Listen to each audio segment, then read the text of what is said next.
Hello parents. हमारी चल रही है training program, parental training program, जिसमें मैं एक लॉन्ग वीडियो डालती हूँ जिसमें आपको एक टॉपिक एक्सप्लेन करती हूँ, प्लस आपको घर में क्या करना है बच्चे के साथ उस टॉपिक से रिलेटेड वो आपको एक्सप्लेन करती हूँ। क्योंकि थेरेपीज हमारे बच्चे की चल रही हैं और थेरेपिस्ट के पास उतना टाइम नहीं होता कि वो आपको बैठ के वो चीज़ें एक्सप्लेन करे, तो वो मैं यहाँ पे काम कर रही हूँ। थेरेपीज अपना काम कर रही हैं, आपको अपने बच्चे के साथ क्या काम करना है वो मैं एक्सप्लेन करती हूँ यहाँ पे। तो आज बात कर रहे हैं हम लोग स्टिमिंग, विजुअल स्टिमिंग। पहले स्टिमिंग क्या होता है? अपने आप को, अपनी सेंसेस को रिलैक्स करने के लिए जो बच्चा सीकिंग बिहेवियर करता है, वो स्टिमुलेट करता है अपनी सेंसेस को, that is steaming, whether it is verbal steaming और विजुअल स्टीमिंग। आज मैं बात करूंगी विजुअल स्टीमिंग की। दो तरह के बच्चे होते हैं, कुछ होते हैं बच्चे सेंसेस को लेकर हाइपो और कुछ होते हैं हाइपर। मतलब जो हाइपो होगा उसको तो सीकिंग बिहेवियर करेगा और जो हाइपर होगा सेंसेस के लिए वो अवॉइड करेगा। जैसे विजुअल की बात करूं तो अगर किसी बच्चे की विजुअल सेंसेस उसको सीकिंग बिहेवियर है तो वो अपना कहीं से लाइट वगैरह, ब्राइट कलर, ये सब देखेगा। लेकिन अगर कोई बच्चा उस चीज़ के लिए हाइपर है तो वो अवॉइड करेगा। अगर आप बहुत ज़्यादा लाइट में, कहीं म्यूज़िक है बहुत तेज़ और बहुत ज़्यादा लाइट्स हैं, वहाँ आप लेके जा रहे हो तो बच्चा अनईजी हो जाएगा। उसके साथ साथ बच्चा हाइपर एक्टिव बिहेव करेगा, प्लस बच्चे को एंजाइटी होगी, एकदम एंगर शो करेगा। तो ये सारी चीज़ें अवॉइड करने के लिए आपको बच्चे को जानना बहुत ज़रूरी है। और बात हम कर रहे हैं विजुअल स्टिमिंग की। तो विजुअल स्टिमिंग क्या है कि अगर किसी बच्चे को हम कुछ दिखा रहे हैं, कोई भी ऑब्जेक्ट, तो बच्चा वो ऑब्जेक्ट नहीं देखेगा। और ये बहुत बड़ा बैरियर है बच्चे की लर्निंग में, क्योंकि बच्चा आई कांटेक्ट नहीं देगा। बच्चा उस चीज़ को जो आप दिखा रहे हो वो ऑब्जेक्ट नहीं देखेगा, तो उसको पता नहीं होगा कि ये आपने बोला पेन, उसको पता है पेन क्या है। आपने बोला बॉल, उसको पता है बॉल क्या है, क्योंकि उसने देखा ही नहीं, सिर्फ वो सुन रहा है। Pen pen, ball ball, balloon balloon, सिर्फ वो सुन रहा है, वो उसको देख नहीं रहा है। क्यों? क्योंकि उसका स्टिमिंग बिहेवियर आ रहा है।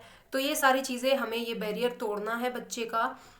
टाइम लगेगा आपको, बी कंसिस्टेंट, उस एक्टिविटी को कंटिन्यू कराते रहना है, लेकिन इट्स अ लॉन्ग प्रोसीजर, तो आप कंटिन्यू बने रहे। फर्स्ट जो चीज़ है वो बच्चा क्या है, बच्चा कॉर्नर ऑफ द आई देखता है। कोई भी ऑब्जेक्ट, आपने ऑब्जेक्ट दिखाया पेंसिल, वो सिर्फ सुन रहा है, लेकिन देखेगा कैसे? हम लोग उसको पेंसिल बोल रहे हैं, पेंसिल देख रहे हैं, वो कॉर्नर से देखेगा, इस तरह से।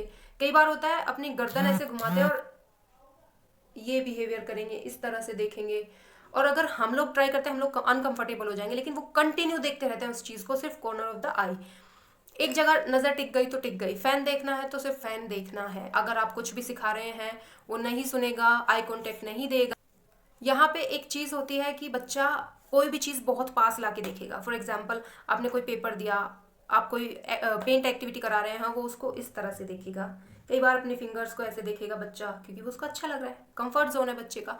तो यहाँ पे एक प्रॉब्लम ये होती है कि हमें पता नहीं लगता whether it is stimming behaviour और बच्चे की आइज़ वीक है। तो कई बार मेडिकल रीजंस भी होते हैं, तो आप ये कंफर्म करें कि पहले उसकी आंखें जो है वो कमज़ोर तो नहीं है, तो ये विजुअल स्टिमिंग बिहेवियर है, या फिर उसकी आंखें ही, आईज ही वीक है। तो आप उससे ये भी आप एक बार कंफर्म करें। प्लस बच्चा चीज़ों के पैटर्न बनाएगा। अब आपके पास जितने भी गैजेट्स हैं सारे एक लाइन में रखेगा, ऑर्गेनाइज करेगा उनको, खेलेगा नहीं। टॉयज है उनसे खेलेगा नहीं, लाइन में रख देगा, ऑर्गेनाइज करेगा। That is visual stimming behaviour, जो कि बिल्कुल भी अच्छा नहीं है बच्चे के लिए। उसे हमें रोकना है। तो उसे रोकने के लिए मैं आपको एक्टिविटी बताती हूँ। उसे रोकने के लिए थेरेपिस्ट अपना काम कर रहे हैं, लेकिन आपको भी अपना काम करना है बच्चे के साथ। तो उसे कम करने के लिए आप क्या एक्टिविटी कर सकते हैं? कोई भी उनका टॉय या कार ले लिया आपने, इस तरह से एक तरफ आप बैठ गए बच्चे को लेकर, एक तरफ बच्चे के पापा बैठ गए, या फिर उसका सिबलिंग्स बैठ गए। तो हमें क्या करना है, एक हमने उसका कोई भी टॉय लिया है जो मूव करता है, हमें उसके साथ इस तरह से मूव करा के वो टॉय, ये एक्टिविटी करनी है। ये प्ले टाइम आपको उसे देना है। कोई गाड़ी है बच्चे के पास या कोई भी टॉय है जो इस तरह से मूव करता है, और इसमें क्योंकि साउंड भी है तो वो बहुत अच्छा है उसके लिए। वो उसको ट्रैक करेगा। ट्रैक कराना सिखाना बहुत ज़रूरी है आई कांटेक्ट के लिए, वो चीज़ें देखे उसके लिए। एक एक्टिविटी ये हो गई। नेक्स्ट हम कर सकते हैं बलून। हमने बलून लिया, मैंने इसमें कुछ आवाज़ के लिए दाने डाले हैं। तो इस तरह से बच्चे की आइज़ बलून को फॉलो करेंगी, या फिर आप इसको कहीं पे भी ऐसे टांग सकते हैं और बच्चा रैकेट से खेल रहा है इस तरह से।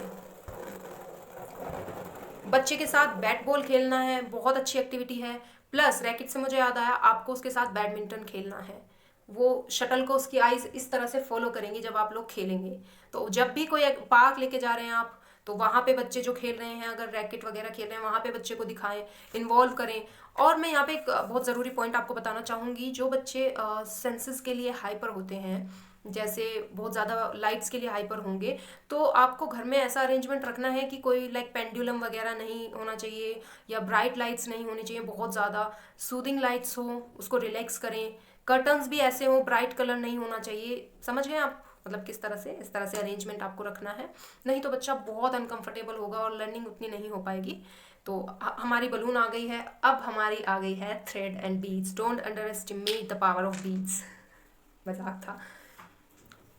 बीड्स बहुत ज़रूरी हैं, बच्चे के बिल्कुल सामने लाके आपको इस तरह से, अगर बच्चा ऐसे भी देख रहा है ना, तो भी आपको उसके साथ इस तरह से ही बीड्स आपको डालने हैं। उसकी आईज इस तरह से फॉलो करेंगी बीड्स को, ऐसे फॉलो कराना है। एक्टिविटी आपको इस तरह से रखनी है, ट्रैकिंग सिखा रहे हैं आप बच्चे को। डन। बीड्स हैं, कलरफुल हैं, इस तरह से कराएं। प्लस आप क्या करा सकते हैं, जो बबल वाली होती हैं ये रैपिंग के लिए, इन्हें यूज़ करना है। यहाँ पे बच्चे को टेक्टाइल नीड फुलफिल हो रही है, तो बहुत अच्छे से सीखेगा बच्चा, क्योंकि उसको टच करने में भी अच्छा लग रहा है। टेक्टाइल पे मैं वीडियो बना चुकी हूँ, वो भी जाके देख लें आप लोग। तो ये है, आप यहाँ पे क्या कराएंगे, लेजी 8 एक्टिविटी कराएंगे, या फिर सिर्फ 8 एक्टिविटी कराएंगे। यहाँ पे सिंपल 8 बनवाना है। ऐसे एस बनवाएं, बहुत अच्छी एक्टिविटी है ट्रैकिंग के लिए। ऊपर ले जाओ, एस बनाओ, एस बनाओ, ऊपर ले जाओ। यहाँ पे आप कलर ले लें, फिंगर पे कलर लगा के, बहुत अच्छी हो जाएगी टेक्टाइल। उसको सेंसरी नीड फुलफिल हो रही है, कलर से कराएं। एस बनाओ, ऊपर ले जाओ, एस बनाओ, ऊपर ले जाओ। इस तरह से लेजी 8 कराएं। बोर्ड पे कराएं, कुछ भी नहीं है तो सिर्फ एयर में इस तरह से कराएं। 8, एस बनाओ, ऊपर ले जाओ, इस तरह से कराएं। बहुत अच्छी एक्टिविटी है ये।